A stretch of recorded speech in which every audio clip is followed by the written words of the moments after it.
Welcome back to another year of Sunday School here at Lord of Life. We're glad to have you joining us. Whenever you're watching this, we hope this is a great opportunity for you to continue to learn about God and the ways that God is working in your life. You'll remember last fall, we learned a lot about the stories from the book of Genesis, the very beginning of the book of the Bible. If you haven't had a chance, we encourage you to go back to the website and check out those great lessons that are there available for you. But this spring, we're going to start reading about some of the stories from the New Testament. And we're going to start with a story about the Sermon on the Mount. This is a sermon that Jesus gives while he's in the Gospel of Matthew, while he's standing on the side of a hill. And to help explain this sermon a little bit better, we're going to take a minute and watch this video. So we hope you enjoy, and we'll see you back here in just a moment. God's story, the Sermon on the Mount. So part of God's story is about a sermon Jesus gave on the side of a mountain and what he did afterwards. And it goes like this. One day, when Jesus saw crowds gathering to hear him teach or see him do miracles, he went to the side of a mountain. It was near the Sea of Galilee, across from a place called Capernaum. From there, he gave a message all about God's kingdom and his love. We call this message the Sermon on the Mount. Jesus started by explaining who would get blessings or favor from God. He said the most blessed people are those who are poor, sad, or humble. He said God shows favor to people who are just or treat others fairly, and people who are merciful or show love to those who don't deserve it. He said the people who are pure, who bring peace, or who get hurt for doing right will be rewarded for their actions in heaven. In other words, the people who love others, even when it makes them seem weak or unimportant on earth, are like heroes in God's kingdom. Anyway, Jesus went on to explain that when we believe in and follow him, it's our job to show everyone else who he is by loving them. That means going out of our way not only to comfort and help our friends, but also forgive people who hurt us, love our enemies, and give to people in need. The thing is, Jesus didn't just talk about love, he showed it all the time.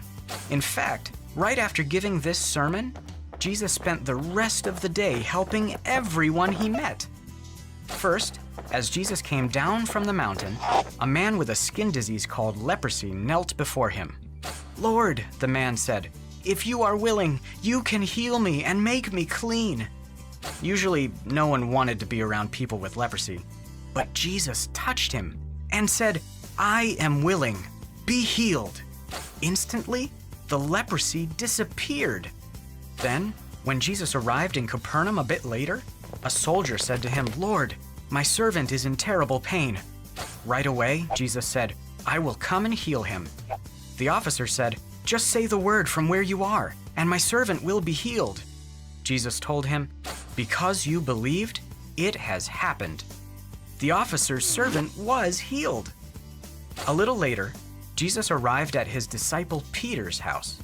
Peter's mother-in-law was there too, sick in bed with a high fever. Jesus touched her hand, and the fever left. Later that evening, many other people who were demon-possessed or sick came to see Jesus. He brought relief to all of them. At the end of the day, Jesus got into a boat with his disciples. Suddenly, a fierce storm came out of nowhere. Waves began crashing into the boat. The disciples realized that even though they were in the middle of a giant storm, Jesus was fast asleep. They shouted, "Lord, save us! We're going to drown!" Jesus said, "You of little faith, why are you so afraid?" Then he told the wind and waves to stop. They did. That day, Jesus taught a lot of people how to love and showed them what love looks like. Whenever somebody took their sickness or pain or fear to Jesus, he helped them. Everybody who met Jesus got to experience his love. And when we love like Jesus, everyone who meets us can feel his love too. And that's the story of the Sermon on the Mount. So, in case you missed it, here's the quick version. Crowds gathered. Jesus went to a mountain. He gave a sermon. He talked about God's kingdom. He told us how to love others. Jesus didn't just talk about love. He showed it. He healed sick people. He saved people who were demon-possessed. He calmed storms. He showed his love to everyone he met. Our job is to do that too. And that's a part of God's story.